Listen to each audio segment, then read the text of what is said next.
Our effort has been since 1971, and especially since over the last 2 decades, to restore the connectivity. We are not doing anything great now. What we are doing is restoring what was there and strengthening it. So new roads, new bridges are coming up, and India is investing a lot in our roads and railway infrastructure, already made a number of bridges and all.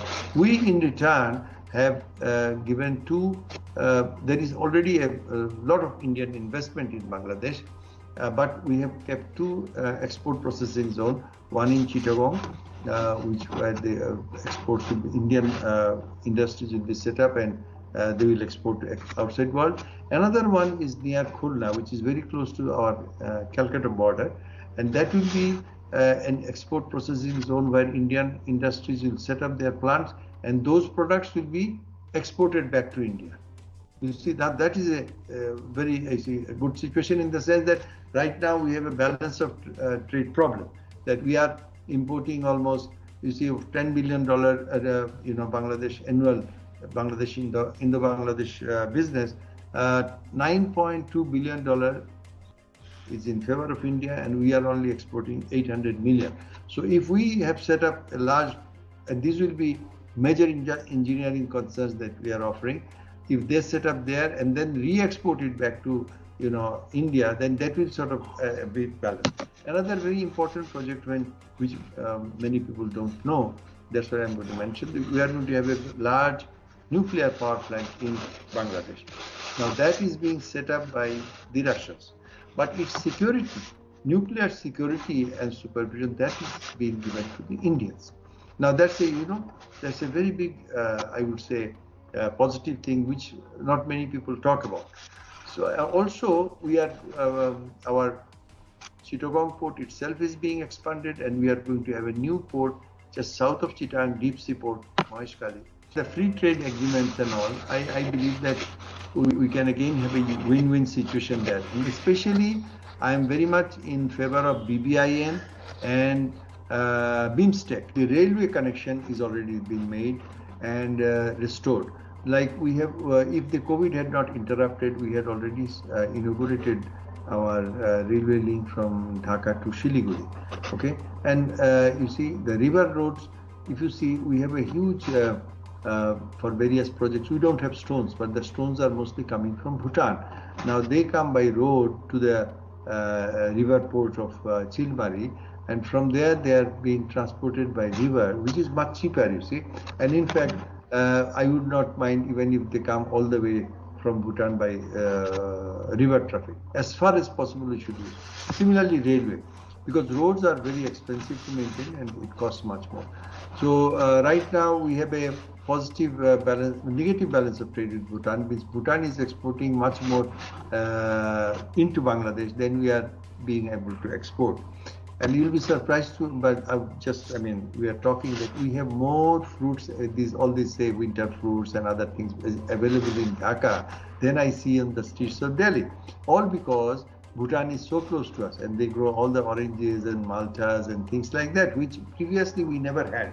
Let me also address these issues of our northeastern neighbor China, you see. So these issues, but I strongly believe that just like Pakistan, China also needs to have friendly relations with India, and India needs to have friendly China. And because the $100 billion business that is going on between the two countries cannot be ignored. So I personally believe that it is the business people who can make the relations closer. They understand it better than the politicians and the military. So we can have, and it is very important for Bangladesh, because we don't want any trouble. As I said, we don't have disputes with anybody. And if there is you will see the closest point where in 1962, then again 68, the border conflict, that was in Nathula, which is just about 100 kilometers from Bangladesh, northern point of Bangladesh. So China is not very far away. And then you see your Arunachal Pradesh itself is very close to Bangladesh, and any problem there will have impact on our we had very sad troubles during our Durga Puja, which is a major event in Bengali calendar, and everyone looks forward to it. We call it Sarbojanin Puja, in the sense that everyone participates. Some participates religiously, some participate by going for shopping, some participate by just visiting the puja mandaps, and I myself did with my family. But this thing happened, one incident happened, and then it was through the media and all, it became flashed all across the world, which is really, lowered the image of Bangladesh. But why it happened? Because of certain, what goes on India today affects Bangladesh in the same day, not tomorrow, same day.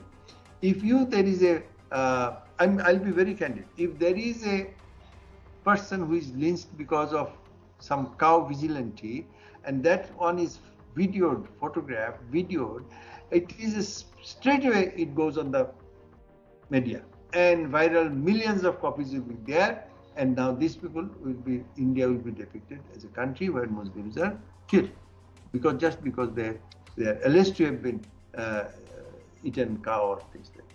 Whenever this Delhi incident, for example, riots and all, now these affects who is happy with this are those people who do not want good relation with India, and who is unhappy are the minorities in Bangladesh.